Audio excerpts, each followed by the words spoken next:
Hey y'all, it's me, Stop, Drop, and Roll On, and I'm walking around in here. I'm getting ready to actually get ready to go in here and work out.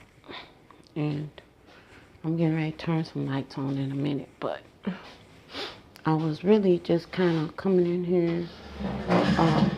That's me pulling my chair out. There's some lights there. I am. Um, Coming in here because I have been, like I said, making videos and stuff, but I haven't been really like putting them up. The ones that I have been putting up is the ones that's just like put it up now or whatever.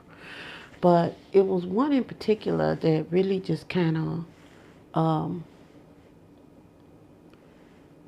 it was going too long, but what I was saying, I thought maybe might help somebody else. I don't know, but um, I decided I'd get up and talk about it. I'm getting ready to go in here and work out. Go work out, I should say. And then come back in and get ready for work and go to work. But when I y'all know, like I've told y'all a million times, when I was in high school, I was in the marching band my entire high school experience, and hmm, we had band uniforms.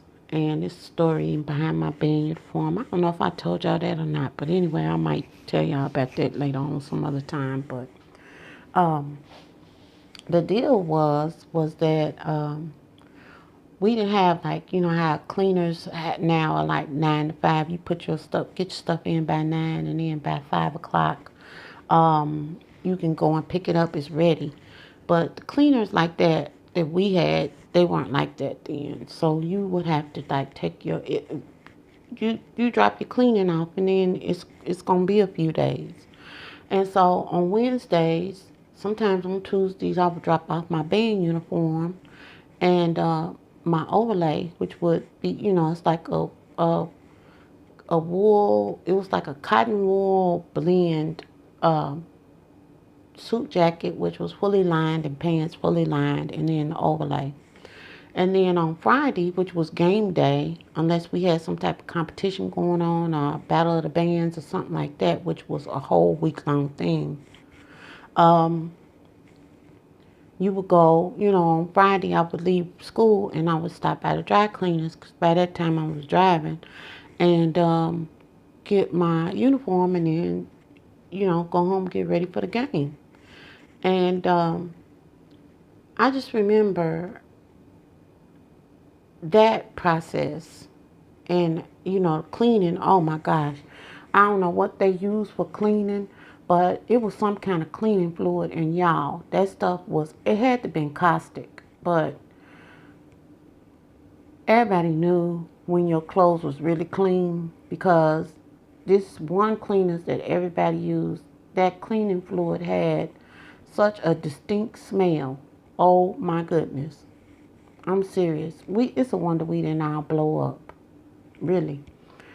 And so um I would, get my uniform and all that kind of stuff. And I just was thinking about that one day when I was driving. And then I was thinking about this I was doing a kind of clean out back there, like by in the wash, what you call mud room back here. And I remember I guess they were trying to promote this dry L process where you do your dry cleaning at home. And when it came in the mail, I was like, I didn't ask for this, and I'm looking at it and I was like, no, I'll take my clothes to dry cleaners. I don't trust me to get stuff clean. And I don't even know, because I just went back to my experience with dry cleaning, which was what I just described to y'all. And I just knew I wasn't going to be able to get the stuff pressed crisp as they do when you take it to the dry cleaners. I know how to iron, but it's a difference. And then I thought about the cleaning process and all that, and I was like, mm. So I never used it. And then they came out with these shout wipes and all of this kind of stuff. And I was like, And I never bought into that either, because to me, it's a smear campaign. If you waste food, which I can understand, if you one of these people that's prone to wasting food down your clothes when you eat, you probably do need some backup. But all I was thinking about, with that was, I don't want to do that because, you got to go back into the office, back into, wherever it is you're working. And then you sitting up here with a smear stain. It's faint, but people still know you got something on you. And I just got to thinking about that. And I said, well, it's to get you out of a bind, but it don't solve the problem. Your clothes are dirty. And then I got to thinking, when we were young, we would go over people's house. It was usually the older people, and it would look like, okay, we might have been over there before, and then like we might go back in 2 weeks or something, and it looked like the house almost caught on fire. All the ground would be burnt, just burnt up. But the house wouldn't be burnt. So it was basically, what they had done was a controlled burn, and just burnt off the top, burnt off the grass, basically. And what I didn't ever know what that was about. Honestly, I just thought that it was a bunch of people, barely escaping house fires. Because we were kids, I didn't know what that meant. And as I got older, I had this one gentleman, and I asked him what that was about. And I mean, I was in my maybe late 20s or something like that, when I finally figured out what that was about. And he told me, he said, well, what you do is you basically burning off your top grass to stimulate your roots. Instead of, trying to get one little piece to grow, you just forget it and you just do the whole thing and just burn it down. And it's a certain level you burn it down to, and then what it does is it stimulates the root system of your grass, and then your grass comes back. Well, it's true, because when the grass will come back, if the person knew what they was doing, that grass, the lawn would be full. It would be greener than it had ever been. And anything that had needed to fill in, I guess the root system had, been stimulated enough to where it started, filling in those spots that needed help. Now, what we do nowadays is we run down here to the hardware store, and we get I almost said the name of the stuff, but we get these spot treatments where you might buy some grass seed and put it down, and lawn treatment. And when things get real bad, you go and get this patches, like a patch St. Augustine or whatever your grass is. And I was thinking about that one day, and I said, that's what I've been doing, and that's what the difference is this time. I had been, over the last 10 years, I'll say, doing spot treatments. I need to go somewhere. I got an event I need to go to or something like that, and then I just do something quick. Some of the stuff that I was doing for me was not healthy. And I thank God that He is a keeper and He is a healer, because I know that some of the stuff that I did just was not for my best interest health-wise, just the quick fix. And there's something about us that, even though we know that quick fixes don't exist, we always think we're going to be the one to find that, that little thing. And where other people have failed, you're going to be the one to find that thing. I know better now. I do. Now, if you're still on the quest, that's you. But I'm just saying, I know better. And so I just remember that. I remember if I had something to go do, if I had an event, sometimes it would be if I was just going to see family that I hadn't seen in a while.